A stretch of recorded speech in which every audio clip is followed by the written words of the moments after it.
വളരെ ഭംഗിയുള്ള ലീഫുകളാണ് ഈ ഒരു കലേഡിയത്തിൻ്റേത്. ഒരു ഓറഞ്ചും അതുപോലെ ലൈറ്റ് ഗ്രീനും ഒക്കെ കോമ്പിനേഷൻ വരുന്ന ഒന്നാണ്. കലേഡിയത്തിന് അധികം വളമൊന്നും നമ്മൾ കൊടുക്കേണ്ട ആവശ്യമില്ല. ചാണകപ്പൊടിയും എല്ലുപൊടിയും ഒക്കെ കൊടുത്താൽ ധാരാളം ലീഫുകൾ ഇങ്ങനെ പടപടാന്നുണ്ടായിക്കൊണ്ടിരിക്കുന്ന ഒരു ചെടിയാണ് കലേഡിയം.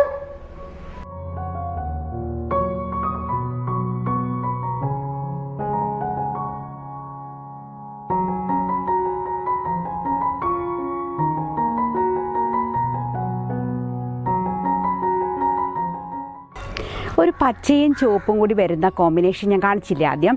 അതിൻ്റെ തന്നെ വേറൊരു വെറൈറ്റിയാണ് ഇത് ഫുൾ റെഡാണ് വരുന്നത്. വളരെ വലിയ ലീഫുമാണ്. വളരെ ഭംഗിയുള്ള ഈ കലേഡിയത്തിന് അത്യാവശ്യം നല്ല ഡിമാൻഡ് ഉണ്ട് കേട്ടോ. ആളുകൾക്കൊക്കെ ഒരുപാട് ഇഷ്ടമുള്ള ഒരു കലേഡിയാണിത്. നല്ല ഭംഗിയുള്ള ഈ കലേഡിയത്തിന് തൈകൾ പെട്ടെന്ന് തന്നെ ഉണ്ടാവുകയും ചെയ്യും. ചാണകപ്പൊടി എല്ലുപൊടിയൊക്കെ ധാരാളം ഇട്ട് കൊടുത്താൽ നല്ലതാണ് കേട്ടോ. ഞാനത് ആദ്യം തന്നെ പറഞ്ഞിരുന്നല്ലോ.